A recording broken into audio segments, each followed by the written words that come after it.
السلام علیکم ناظرین، میں ہوں چودھری عامر شہزاد اور آپ دیکھ رہے ہیں عکاس ٹی وی۔ ناظرین، پاکستان میں آج کل پی ایس ایل کا میلہ سجا ہوا ہے اور اس دوران کوئی بھی خبر ہوتی ہے تو وہ بریکنگ نیوز بن جاتی ہے۔ اسی طرح کی ایک بریکنگ نیوز ہے کہ آسٹریلیا کے آل راؤنڈر جیمز فالکنر نے پاکستان سپر لیگ چھوڑ دی۔ ٹویٹر پر جاری بیان میں جیمز فالکنر نے پاکستان کرکٹ فین سے معذرت کرتے ہوئے کہا ہے کہ وہ پاکستان سپر لیگ سے دستبردار ہو چکے ہیں۔ فالکنر نے پاکستان سپر لیگ سے دستبرداری کی وجہ پاکستان کرکٹ بورڈ کو قرار دیتے ہوئے کہا ہے کہ ان سے معاہدے کی پاسداری نہیں کی گئی ہے۔ وہ اپنے پورے وقت کے لیے یہاں موجود رہے ہیں لیکن ان سے بورڈ نے مسلسل جھوٹ بولا، جس وجہ سے وہ دل برداشتہ ہوئے اور لیگ چھوڑ دی۔ فالکنر نے اپنی ٹویٹ میں مزید یہ کہا کہ وہ پاکستان میں انٹرنیشنل کرکٹ کی واپسی کے لیے مدد کرنا چاہتے تھے کیونکہ یہاں بہت زیادہ ینگ ٹیلنٹ ہے اور شاندار کرکٹ فینز ہیں، لیکن پی سی بی اور پی ایس ایل انتظامیہ کی جانب سے ان سے برتا جانے والا سلوک نامناسب ہے۔ جیمز فالکنر نے جو کہا کیا وہ درست ہے؟ یہ تو ان کا ایک طرف کا موقف ہے۔ پی سی بی نے اس پہ ایک موقف دیتے ہوئے کہا ہے کہ جیمز فالکنر نے جھوٹ پر مبنی بے بنیاد الزام عائد کیے ہیں۔ اس سارے معاملے کے پیچھے اصل خبر کیا ہے؟ فالکنر کے پی ایس ایل چھوڑنے کی نوبت کیوں آئی؟ حقائق جاننے کی کوشش کرتے ہیں۔ تحقیق کے بعد معلوم ہوا ہے کہ یہ تمام ایشو جو بنا وہ جیمز فالکنر کی ادائیگی کے حوالے سے غلط بیانی پر پیدا ہوا، کیونکہ معاملہ معاہدے کے مطابق فالکنر کو پیسوں کی ادائیگی کے بارے میں ہے۔ تو یہاں آپ کو یہ بتاتا چلوں کہ پاکستان کرکٹ بورڈ نے پی ایس ایل سیزن 7 کھیلنے والے تمام کرکٹرز کو اس ٹورنامنٹ کے شروع میں ہی 70% رقم ان کھلاڑیوں کے بینک اکاؤنٹ میں ٹرانسفر کر دی تھی، اور جیمز فالکنر نے جو اکاؤنٹ پی سی بی کو دیا تھا اس میں بھی پی سی بی کی طرف سے 70% رقم جمع کرا دی گئی تھی۔ یہاں یہ بات تحقیق سے سامنے آئی ہے کہ جیمز فالکنر اور پی ایس ایل انتظامیہ میں یہ مسئلہ پیدا ہوا ہے کہ James Falconer P S L انتظامیہ کو کہہ رہے ہیں کہ جس اکاؤنٹ میں آپ نے رقم جمع کرائی ہے میرا وہ اکاؤنٹ بند ہو چکا ہے۔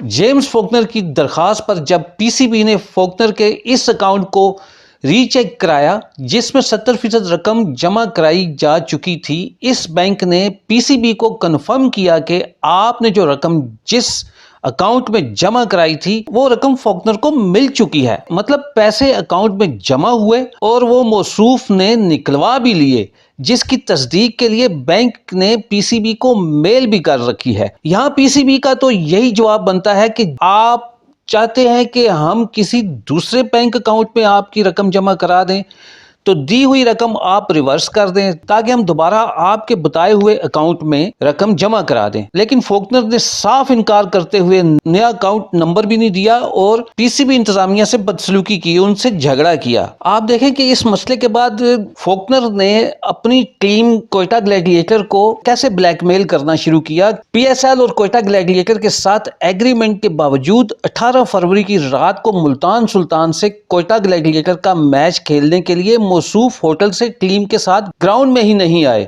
یہ بھی سننے میں آیا ہے کہ فالکنر کوئٹہ گلیڈیٹر سے $50,000 کی ادائیگی کا مطالبہ کر رہے تھے۔ پیسے نہ دینے پر اگلا میچ نہ کھیلنے کی دھمکی اور کوئٹہ گلیڈیٹر کی انتظامیہ کو بلیک میل کرتے رہے۔ کوئٹہ گلیڈیٹر کی انتظامیہ اور فالکنر کے درمیان معاملہ اس حد تک بگڑ گیا کہ فالکنر نے لاہور میں ہوٹل کی لابی میں لگے ایک قیمتی فانوس کو ہیلمٹ مار کے توڑا۔ اس وقت وہ شدید نشے کی حالت میں تھا، جبکہ ہوٹل کے نقصان کا ازالہ چیک آؤٹ کے وقت پی سی بی نے ادا کیا۔ بات یہیں ختم نہیں ہوتی، جیمز فالکنر نے امیگریشن حکام سے بھی بدتمیزی کی، جس کے بعد معاملے کو اعلیٰ حکام کے نوٹس میں لایا گیا۔ اس سارے ایشو کو دیکھیں، قصوروار جیمز فالکنر ہی بنتے ہیں۔ میرا خیال ہے کہ اگر معاہدے کے مطابق جیمز فالکنر کی پی سی بی کی طرف سے 70% ادائیگی ہو چکی تھی تو اس کو تنازع بنا کر جھوٹی کہانی سنا کر میڈیا پر جگہ بنا کر جیمز نے نہ صرف پی سی بی کو پی ایس ایل جیسے بڑے اور کامیاب ٹورنامنٹ کو نقصان پہنچانے کی کوشش کی بلکہ پاکستان کی ساکھ کو بھی ساری دنیا میں نقصان پہنچایا،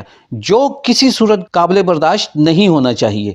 مہمان نوازی اپنی جگہ، مگر پاکستان ایک جمہوری اور آزاد ملک ہے، اس کا اپنا ایک قانون ہے جس پر عمل درآمد نہ صرف ہر شہری بلکہ اس میں رہنے والے ہر غیر ملکی پر بھی لازم ہے۔ جیمز فاکنر اور کوئٹہ گلیڈیٹر کی انتظامیہ کے ساتھ آپس میں یہ معاملات کافی پہلے سے چل رہے تھے، لیکن کوئٹہ گلیڈیٹر نے ان تمام اعتراضات اور الزامات کو چھپائے رکھا اور انہیں حل کرنے کی بھرپور کوشش کی۔ اس کے باوجود ان کو خیر خیریت کے ساتھ، پیار محبت کے ساتھ آسٹریلیا بھیج دیا گیا۔ ایک تو ہم پاکستانی کمپرومائز فٹافٹ ہو جاتے ہیں، یہ نہیں دیکھتے ہم جس معاملے پر کمپرومائز ہو رہے ہیں اس سے ہماری حکومت کی، ہمارے ملک کی اور عوام کی عزت پر کیا اثر پڑے گا۔ ہم جیمز فاکنر کے معاملے پر بھی کمپرومائز ہو گئے۔ اس کی بد اخلاقی، بدتمیزی اور ناقابل برداشت رویے کے باوجود ہم نے فاکنر کو ہتھ کڑی اس لیے نہیں پہنائی، اسے جیل میں اس لیے نہیں بھیجا کیونکہ اس کا تعلق آسٹریلیا سے ہے اور آسٹریلوی کرکٹ ٹیم نے جلد پاکستان آ کر کرکٹ کھیلنے کی حامی بھری ہے، اور اگر ہم آسٹریلوی کھلاڑی ہی کے ساتھ قانونی چارہ جوئی کریں گے تو شاید اس چیز کو بہانہ بنا کر آسٹریلوی ٹیم بھی پاکستان آنے سے کہیں انکار نہ کر دے، لہٰذا ایک بار پھر ہم کمپرومائز ہو گئے۔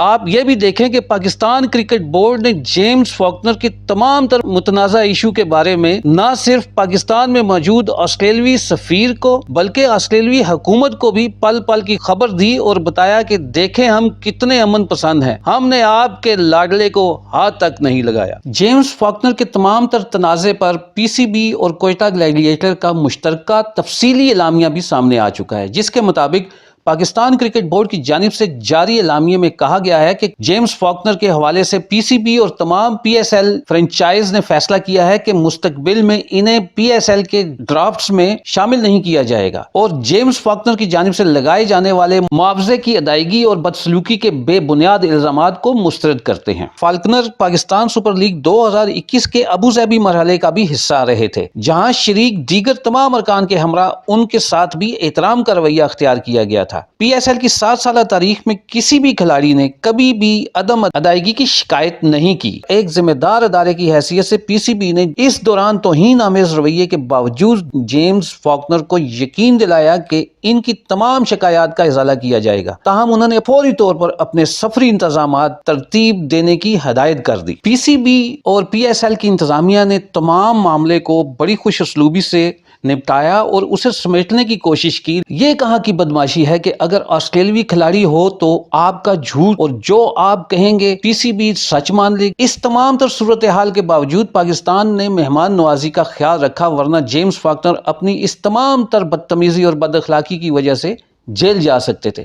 پاکستان کرکٹ ٹیم کے سابق کپتان یونس خان نے جیمز فاکنر کے اس رویے پر ان پر آئینی اور قانونی چارہ جوئی کرنے کا مطالبہ کیا ہے۔ ان کے مطابق پاکستان کے آئین اور قانون کے مطابق ہر شخص کو اس کی خلاف ورزی کرنے پر سزا ملنی چاہیے، چاہے وہ پاکستانی ہو یا غیر ملکی باشندہ۔ کہ اس کی جگہ اگر کوئی پاکستانی ایسی حرکت کرتا تو وہ بھی سزا سے نہ بچ سکتا، یہاں تک کہ اگر یہی فاکنر اگر اپنے ہی ملک میں ایسی حرکت کرتا تو وہ جیل کے اندر ہوتا۔ اس لیے کہتے ہیں کہ کوئی بھی اباؤٹ دی لا نہیں ہونا چاہیے۔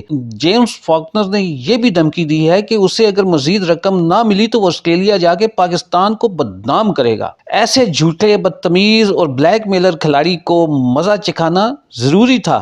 سابق ٹیسٹ پلیئر اور کپتان سلمان بٹ نے تو یہاں تک کہہ دیا کہ اگر فاکنر نے گڈ ول کے لیے کوئی موقع ہی نہیں چھوڑا تھا تو ہم کیوں اس کے لیے پیچھے جا رہے ہیں؟ جو نقصان اس نے ہوٹل کی املاک کو توڑ کر کیا ہے، پی سی بی کیوں اس کا ازالہ کر رہی ہے؟ فالکنر کے بقایا پیسوں سے اس کی ادائیگی ہونی چاہیے۔ خیر، جیمز فالکنر نے جو بھی کیا، پاکستان کرکٹ بورڈ نے اس پر مستقبل میں پاکستان سپر لیگ نہ کھیلنے کا اعلان کر دیا ہے۔ لیکن ایسا ہوا کیوں؟ فالکنر کی اس بدتمیزی اور بد اخلاقی سے تو صاف نظر آتا ہے کہ وہ کسی اور کے ایجنڈے پہ کام کر رہا ہے۔ لگتا ہے کہ وہ کچھ لوگ یا مافیاز جو پاکستان میں انٹرنیشنل کرکٹ کی شروعات سے پریشان ہیں۔ اس کی وجہ یہ ہے کہ کیونکہ پاکستان میں اگر پی ایس ایل اسی طرح کامیابی سے ہوتا رہا، بین الاقوامی کرکٹرز، بڑے بڑے کھلاڑی آتے رہے، تو دوسرے ممالک کی کرکٹ لیگ سے آہستہ آہستہ ہر بڑا نامی گرامی کھلاڑی کنارہ کشی اختیار کر کے پی ایس ایل کا رخ کر لے گا، جس سے نہ صرف پاکستان کی کرکٹ پروان چڑھے گی، پاکستان میں زر مبادلہ آئے گا، سب سے اہم بات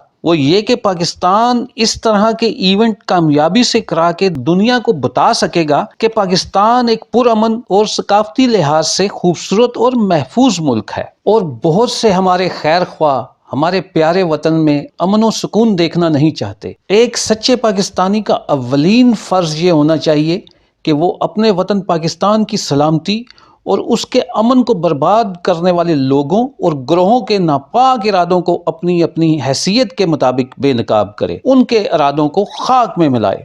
دعا ہے کہ اللہ تعالیٰ پاکستان اور اس کی عوام بلکہ دنیا میں جس جس جگہ پاکستانی آباد ہیں، اللہ تعالیٰ انہیں اپنی حفظ و ایمان میں رکھے۔ میرے یوٹیوب چینل آکاش نیوز کو لائک کریں، اسے سبسکرائب کریں اور بیل آئیکن کو ضرور دبائیں تاکہ آئندہ آنے والی ویڈیوز آپ تک بر وقت پہنچ سکے۔ آخر میں چودھری عامر شہزاد کو اجازت دیجیے، اپنا اور اپنے پیاروں کا خیال رکھیں۔ اللہ حافظ۔